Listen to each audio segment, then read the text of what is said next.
ಎಲ್ಲರಿಗೂ one step to success smart ಕ್ಲಾಸಸ್ಗೆ ಸ್ವಾಗತ. ನೋಡಿ ಫ್ರೆಂಡ್ಸ್, ಎಲ್ಲರೂ ಕೆ ಎಸ್ ಅಪ್ಲಿಕೇಶನ್ ಹಾಕುವ ಡೇಟ್ ಇವತ್ತೇನು ಮುಗಿತಿತ್ತಂತ ಹೇಳ್ತಾಯಿದ್ರು. ಅಂದರೆ 3/4/2024 ಅಂದರೆ ಏಪ್ರಿಲ್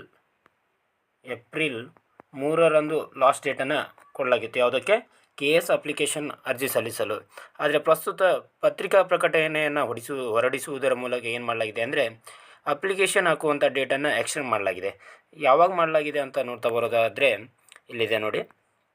2023-24ನೇ ಸಾಲಿನ gazetted probationer group A group B ವೃಂದದ ಒಟ್ಟು 384 ಹುದ್ದೆಗಳಿಗೆ 26/2/2024ರಂದು ಏನು ಮಾಡಲಾಗಿತ್ತು?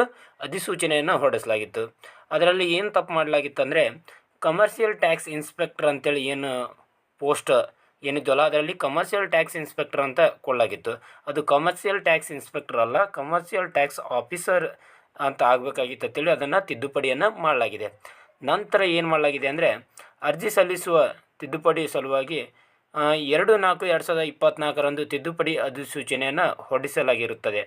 ನೋಡಿ, ಇವತ್ತಿನ ಡೇಟಿಗೆ ತಿದ್ದುಪಡಿ ಅಧಿಸೂಚನೆಯನ್ನು ಹೊರಡಿಸಲಾಗಿದೆ.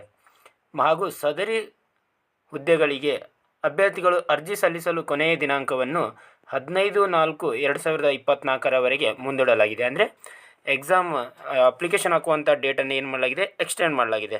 ಅದರ ಜೊತೆಗೆ ಏನು ಮಾಡಲಾಗಿದೆ ಅಂದರೆ ಪೂರ್ವಭಾವಿ ಪರೀಕ್ಷೆ ಅಂದರೆ ಪ್ರಿಲಿಮ್ಸ್ ಅಂತ ಏನು ಹೇಳ್ತೀವಲ್ಲ, ಪ್ರಿಲಿಮ್ಸ್ ಪರೀಕ್ಷೆಯ ದಿನಾಂಕವನ್ನು ಕೂಡ ಮುಂದೂಡಲಾಗಿದೆ. ಎಷ್ಟನೇ ತಾರೀಕು ಅದಾವ ಅಂತ ನೀವು ಕೇಳೋದಾದರೆ ಇಲ್ಲಿದೆ ನೋಡಿ. ಪೂರ್ವಭಾವಿ ಪರೀಕ್ಷೆಯನ್ನು ದಿನಾಂಕ 7/7/2024ರಂದು ನಡೆಸಲು ಮರು ನಿಗದಿಪಡಿಸಲಾಗಿದೆ ಅಂತ ಈಗ ಜಸ್ಟ್ ತಾನೇ ವೆಬ್ಸೈಟ್ನಲ್ಲಿ ಪ್ರಕಟಗೊಂಡಿದೆ. ವೆಬ್ಸೈಟ್ ನೋಡ್ತಾ ಬರೋದಾದರೆ http://kpsc.kr.nic.in ನೀವು ಈ ಪತ್ರಿಕಾ ಪ್ರಕಟಣೆಯನ್ನು ನೋಡ್ಬೋದು. ಮತ್ತು ಇನ್ನೂ ಯಾರು ಕೆ ಎಸ್ ಅಪ್ಲಿಕೇಶನ್ ಹಾಕಿಲ್ಲ, ನೀವು ಕೆ ಎಸ್ಗೆ ಅಪ್ಲೈ ಮಾಡಿ. 15ನೇ ತಾರೀಕು ತನಕ ಎಕ್ಸ್ಟೆಂಡ್ ಮಾಡಿದ್ದಾರೆ, ಅಂದರೆ ಏಪ್ರಿಲ್ 15ರ ತನಕ. ಎಕ್ಸಾಮ್ ಡೇಟು ಮೇ 5 ಅಂತ ನಿಗದಿಪಡಿಸಲಾಗಿತ್ತು. ಮೇ 5ರ ಬದಲಾಗಿ ಜುಲೈ 7ನ್ನು ನಿಗದಿಪಡಿಸಲಾಗಿದೆ. ಇದು ಎಲ್ಲರಿಗೂ ಖುಷಿಯ ವಿಚಾರ, ಮತ್ತು ಓದೋಕ್ಕೂ ಕೂಡ ಟೈಮ್ ಸಿಗುತ್ತೆ. ಮತ್ತು ಇನ್ನೊಂದು ವಿಶೇಷ ಸೂಚನೆಯನ್ನು ಕೊಡಲಾಗಿದೆ. ಏನು ವಿಶೇಷ ಸೂಚನೆ ಅಂದರೆ ಕರ್ನಾಟಕ ಗೆಜೆಟೆಡ್ ಪ್ರೊಬೇಷನರ್ ಅಂದರೆ ಗ್ರೂಪ್ ಎ ಗ್ರೂಪ್ ಬಿ ಹುದ್ದೆಗಳು, ಕೆ ಎಸ್ ಹುದ್ದೆಗಳು ಅದಾವಲ್ಲ, ಅವು ಕಡ್ಡಾಯ ಕನ್ನಡ ಮತ್ತು ಕಡ್ಡಾಯ ಇಂಗ್ಲೀಷ್ ಪರೀಕ್ಷೆ ಇರುತ್ತೈತೆ. ಅದರಲ್ಲಿ ಪತ್ರಿಕೆ 1 ಮತ್ತು ಪತ್ರಿಕೆ 2 ಅಂತೇಳಿ 2 ಪರೀಕ್ಷೆ ಇರ್ತೈತಿ. ಅವರು ಏನನ್ನು ಕೊಡಲಾಗಿದೆ ಅಂದರೆ ನೀವು ಹಿಂದೆ ಏನಾದರೂ ಕಡ್ಡಾಯ ಕನ್ನಡ ಪರೀಕ್ಷೆಯನ್ನು ಪಾಸ್ ಆಗಿದ್ದರೂ ಕೂಡ ಅದು ಇದಕ್ಕೆ ಅನ್ವಯ ಆಗುವುದಿಲ್ಲ. ಎಲ್ಲ ಅಭ್ಯರ್ಥಿಗಳು ಅರ್ಥದಾಯಕ ಪತ್ರಿಕೆಗಳನ್ನು ಕಡ್ಡಾಯವಾಗಿ ಬರೆಯಬೇಕಾಗಿರುತ್ತದೆ ಅಂತೇಳಿ ನೀಡಲಾಗಿದೆ. ಅಂದರೆ ಮೊದಲು ನಾನು ಕಡ್ಡಾಯ ಕನ್ನಡ ಪಾಸಾಗಿನ ಸರ್, ಈಗ ನೆಕ್ಸ್ಟ್ ನಾನು ಬರಿಬೇಕಾ ಅಂತ ಕೇಳಿದರೆ ಬರೀಲೇಬೇಕು.